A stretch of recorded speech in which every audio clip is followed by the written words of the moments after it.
ये आज का टॉपिक है एक यूपैरेटिव गुणसूत्र की संरचना, है ना। तो एक यूपैरेटिव गुणसूत्र इस प्रकार जो बोर्ड पे बना इस प्रकार दिखाई देता है ना। इसकी गुणसूत्र की हम माइक्रोस्कोप में संरचना देखेंगे तो इस प्रकार ये सीधा भी हो सकता है ना। तो एक यूपैरेटिव गुणसूत्र में ये निम्न भाग दिखाई जो नामकरण हमने कर रखे, ये सारे भाग इसमें दिखाई देते हैं, है ना। तो पहला भाग जैसे मान लो पेरिकल है, क्या है पेरिकल। तो पेरिकल क्या होता है, इस गुणसूत्र के चारों ओर एक झिल्ली है। ये जो झिल्ली है ना, ये झिल्ली इस गुणसूत्र को चारों ओर से घेरे रखती है, अर्थात ये जो क्रोमोनिमेटा है ये धागे जैसी संरचना है और इस मैट्रिक्स है ना, इन सभी को चारों ओर से घेरे रखती है ना। अर्थात इसकी पेरिकल की परिभाषा है भी ये कि एक झिल्ली होती है जो क्रोमोनिमेटा और मैट्रिक्स को चारों ओर से घेरे रखती है, उस झिल्ली को पेरिकल कहते हैं। क्या कहते हैं? पेरिकल कहते हैं। इसके बाद आता है क्रोमोनिमेटा। क्या आता है?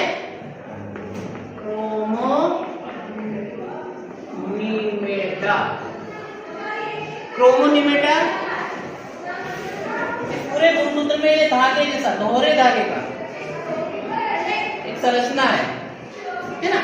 पूरा जाल बना हुआ धागों का, है ना, और दोहरे धागे हुए, देखो धागे के समान एक पूरी संरचना बनी हुई दोहरे धागे के रूप में, इसे क्रोमोनिमेटा कहते हैं। तो क्रोमोनिमा है ना, क्रोमोनिमा किसे कहते हैं? सिंगल, है ना, एक वचन को क्रोमोनिमा कहते हैं, है ना। और पूरे जो दोहरे धागे के रूप में इसलिए क्रोमोनिमेटा। ये जो धागे जैसी संरचना है, सामान्य रूप में क्या होता है, धागे जैसी संरचना है नहीं, बीच में इसमें कुंडल बने, जैसे मोती की माला रहती, माला में मोती रहते हैं ना, या माला में फूल रहते हैं, ऐसा इसको समझ लो, है ना। तो ये जो धागे जैसी संरचना है इसको क्रोमोनिमेटा और इसके चारों ओर झिल्ली है, इसे पेरिकल कहते हैं, है ना। अगला है क्रोमोमियर। क्या रहता है?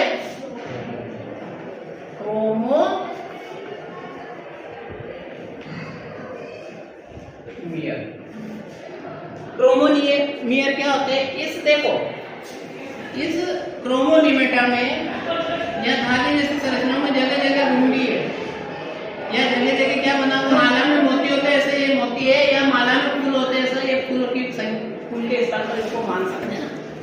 क्या कहते हैं इनको? क्रोमोमियर कहते हैं। अगला है प्राथमिक संकीर्ण। क्या आता है?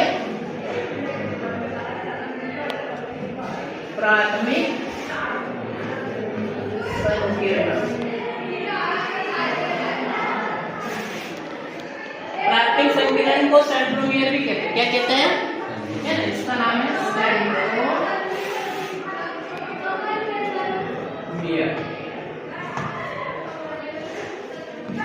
अब ये गुणसूत्र क्या रहता है, पूरा गुणसूत्र संरचना देखते हैं हम, तो एक जगह पूरा ये दोनों क्रोमोनिमेटा आपस में मिल जाते हैं।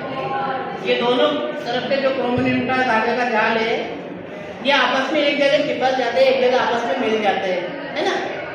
उस स्थान को सेंट्रोमियर कहते हैं। क्या कहते हैं? सेंट्रोमियर। अब प्राथमिक क्यों लिखा है मैंने, वो यहाँ द्वितीयक संकीर्ण लिखा। अगर किसी गुणसूत्र में एक से अधिक संकीर्ण है, अगर एक है तो सेंट्रोमियर या संकीर्ण, अगर एक से ज्यादा है तो पहले और प्राथमिक संकीर्ण कहते हैं, और उसके बाद एक और संकीर्ण आता है तो उसको द्वितीयक संकीर्ण कहते हैं ना। संकीर्ण मतलब एक जगह आपस में, है ना, पिछे जाना है, आपस में मिल जाना, है ना। इसके बाद आता है अपना द्वितीयक संकीर्ण हो ही गया, है ना, इसे बताने की कोई आवश्यकता, इसे आप फोल्डिंग रहता है। अब इसके बाद इस द्वितीयक संकीर्ण के बाद एक और भाग आता है, उसको कहते हैं हम सैटेलाइट। क्या कहते हैं? सैटेलाइट। इस गुणसूत्र में है ना, इस द्वितीयक संकीर्ण के बाद का जो पूरा भाग है ये, इसको सैटेलाइट कहते हैं। सैटेलाइट क्या रहता है? ऊपर। बेबी गुणसूत्र का जो ऊपरी सिरा रहता है संकीर्ण के बाद का, उसको क्या कहते हैं हम? सैटेलाइट। तो ये सैटेलाइट कहलाता। अगला है टीलोमियर।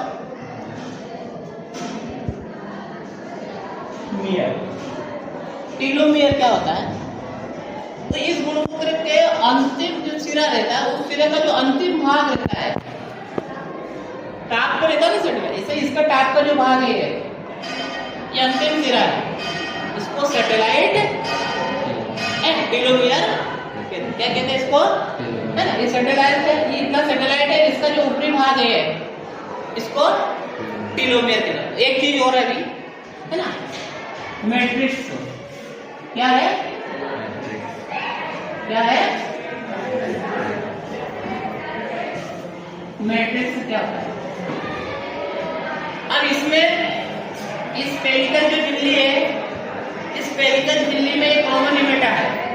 तो रोमन निमेटा को दोनों ओर से पदार्थ है ना जो घेरे रखता है, इधर से भी ये जो मैंने डॉट डॉट के रूप में बता रखा है ना, ये जो ये रहता है पूरा भाग, इसका मैट्रिक्स कहलाता है। अर्थात ऐसे परिभाषा दे सकते हैं, इस मैट्रिक्स के अंदर ही एक रोमोनिमेटा पूरे में फैला हुआ रहता है। तो एक सामान्य यूक्रेटिक गुणसूत्र की हम माइक्रोस्कोप में संरचना देखेंगे, है ना, तो ये इस प्रकार की संरचना उसमें दिखाई देगी।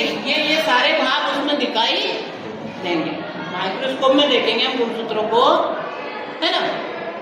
जितने पावर की आवश्यकता उतने पावर के माइक्रोस्कोप आ गए आजकल तो मार्केट है ना, तो हम उसमें देखेंगे तो ये गुणसूत्रीय संरचना में ये इतने भाग दिखाई देते हैं, है ना। ये पूरा यूक्रेटिक गुणसूत्र की संरचना है ना।